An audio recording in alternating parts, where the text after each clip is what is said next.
บ้านป่าคาอำเภอคลองลานจังหวัดกำแพงเพชรอยู่ท่ามกลางผืนป่าอันอุดมสมบูรณ์ที่รายล้อมด้วยขุนเขาน้อยใหญ่จึงได้ถูกเลือกจากบรรพบุรุษชาวเขาเผ่ามงให้เป็นที่ตั้งของชุมชนขนาดเล็กหลังจากที่ได้พาลูกหลานอพยพมาจากจังหวัดเชียงใหม่และจังหวัดพะเยามาลงหลักปักฐานท่ามกลางหุบเขาที่นี่ตั้งแต่ปีพุทธศักราช 2462 อีกทั้งได้ประกอบสัมมาอาชีพและทำมาหากินดำเนินชีวิตกับธรรมชาติต่อกันมานานนับร้อยปีจนชุมชนมีความมั่นคงและค่อยๆขยายตัวขึ้นและด้วยความเป็นชุมชนเดียวที่ตั้งอยู่กลางหุบเขามีทางเข้าออกเพียงทางเดียวความเจริญทางด้านต่างๆจึงยังไม่เข้ามาในชุมชนมากนักทำให้คนในชุมชนยังคงรักษาอัตลักษณ์ในด้านต่างๆของตนเองได้อย่างชัดเจนโดยจะเห็นได้จากบ้านเรือนที่อยู่อาศัยที่ยังคงก่อสร้างตามแบบดั้งเดิมรวมถึงทางด้านการแต่งกายด้วยชุดประจำเผ่าที่คนในชุมชนยังนิยมสวมใส่เสื้อผ้าเครื่องแต่งกายที่เป็นอัตลักษณ์ประจำเผ่าของตนเองอยู่รวมถึงในชีวิตประจำวันและโอกาสต่างๆในวันสำคัญทางประเพณีประจำเผ่าโดยผู้หญิงในแต่ละบ้านก็ยังคงนิยมทำเครื่องแต่งกายด้วยตนเองโดยจะปักผ้าด้วยลวดลายและสีสันตามความเชื่อที่เป็นเอกลักษณ์ประจำเผ่าโดยเสื้อผ้าที่สวมใส่มักจะทำมาจากเส้นใยต้นกัญชง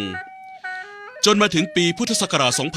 2551 สมเด็จพระนางเจ้าสิริกิติ์พระบรมราชินีนาถในรัชกาลที่ 9 ได้ดำเนินการจัดตั้งโครงการสถานีพัฒนาเกษตรที่สูงตามพระราชดำริณบ้านป่าคา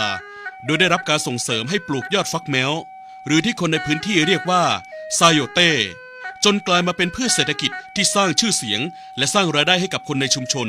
ช่วยให้มีชีวิตและความเป็นอยู่ที่ดีขึ้นตามลำดับและด้วยความสูงของพื้นที่จากระดับน้ำทะเลกว่า 900 เมตรมีอากาศที่เย็นสบายตลอดทั้งปีทำให้สามารถปลูกพืชเสริมสร้างรายได้อีกหลายชนิดให้แก่ชุมชนอาทิเช่นสตรอเบอรี่กาแฟและพืชเศรษฐกิจอีกหลายอย่างส่งขายกระจายออกไปทั่วประเทศทำให้เมนูอาหารคืนถิ่นส่วนใหญ่ที่นิยมทานกันในชุมชนก็ล้วนได้มาจากผลผลิตทางการเกษตรอันอุดมสมบูรณ์เช่นผัดผักซาโยเต้ต้มจืดผักกาดขาวไก่ต้มสมุนไพรเป็นต้นและคนในชุมชนยังได้ร่วมกันสืบสานประเพณีการละเล่นต่างๆของชนเผ่าได้เป็นอย่างดีอาทิเช่นการแสดงระบำประกอบเพลงม้งซึ่งมีการแสดงจากทั้งรุ่นเด็กและผู้ใหญ่ทำให้เห็นการร่วมกันสืบทอดประเพณีท้องถิ่นอย่างสวยงามอีกทั้งยังได้มีการเล่นลูกข่างซึ่งเป็นกีฬาพื้นบ้านและการแสดงเป่าแคนซึ่งเป็นเครื่องดนตรีประจำเผ่าจึงนับได้ว่าบ้านป่าคาแห่งนี้ยังคงมีวิถีชีวิตชาติพันธุ์ชนเผ่าได้อย่างน่าสนใจ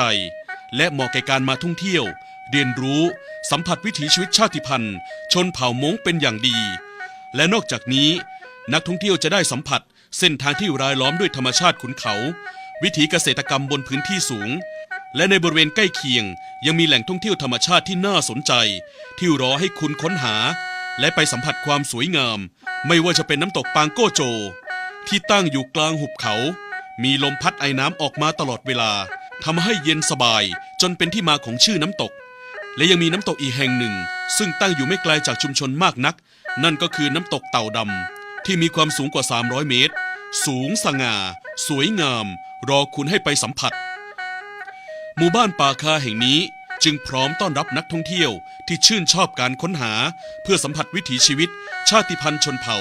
และธรรมชาติอันบริสุทธิ์ที่รอให้คุณได้มาเยี่ยมเยือนชุมชนบ้านป่าคาตำบลโป่งน้ำร้อนอำเภอคลองลานจังหวัดกำแพงเพชรหมู่บ้านท่องเที่ยวโอท็อปวิลเลจ